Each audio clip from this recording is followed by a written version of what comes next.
29 ദിവസം പ്രായമായ കുഞ്ഞിനെ കൊലപ്പെടുത്താൻ ശ്രമിച്ച പിതാവിനെ പോലീസ് അറസ്റ്റ് ചെയ്തു. പത്തനംതിട്ട അടൂരിലാണ് പിഞ്ചു കുഞ്ഞിനെ കൊലപ്പെടുത്താൻ ശ്രമിച്ച കേസിലെ പിതാവിനെ പോലീസ് അറസ്റ്റ് ചെയ്തത്. അടൂർ ഏഴംകുളം നെടുമൺ പത്മവിലാസം അനന്തകൃഷ്ണൻ 26 അടൂർ പോലീസ് അറസ്റ്റ് ചെയ്തത്.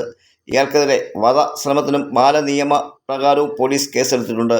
ബുധനാഴ്ച രാത്രി 8 അനന്തകൃഷ്ണന്റെ ഭാര്യ ശില്പ താമസിക്കുന്ന പറക്കോട് ബ്ലോക്ക് പടിയിലുള്ള വാടക വീട്ടിൽ വെച്ചാണ് സംഭവം.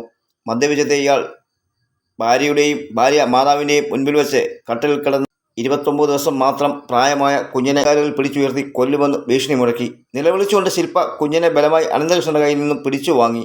തുടർന്ന് വീട്ടുകാർ അടൂർ പോലീസിനെ വിവരം അറിയിക്കുകയായിരുന്നു. ഉടൻ തന്നെ പോലീസ് സംഘം സ്ഥലത്തെത്തി അനന്തകൃഷ്ണനെ പിടികൂടി. ഇയാൾ പോലീസിനെ അസഭ്യം വിളിക്കുകയും മർദ്ദിക്കുകയും ചെയ്തു. തുടർന്ന് പോലീസ് ബലപ്രയോഗത്തോടെ കീഴ്പ്പെടുത്തി ജീപ്പിൽ കയറ്റുകയായിരുന്നു. സ്റ്റേഷനിലേക്ക് വരും വഴി ഈ യുവാവ് ജീപ്പിന്റെ പിറകിലെ ചില്ല് തലവെച്ചും കൈവച്ചും ഇടിച്ചു പൊട്ടിച്ച് ജീപ്പിന്റെ ചില്ല് പൊട്ടിച്ചതിനും ജോലി തടസ്സപ്പെടുത്തതിനും പോലീസിനെ ആക്രമിച്ചതിനും ഇയാൾക്കെതിരെ കേസുകൾ എടുത്തിട്ടുണ്ട്. Adoor police inspector Shyam Murali, SI Balasubramanian, SCPO Mujeeb, CPO Shyamkumar എന്നിവരുടെ നേതൃത്വത്തിലായിരുന്നു അറസ്റ്റ്. കോടതിയിൽ ഹാജരാക്കിയ പ്രതിയെ റിമാൻഡ് ചെയ്തു.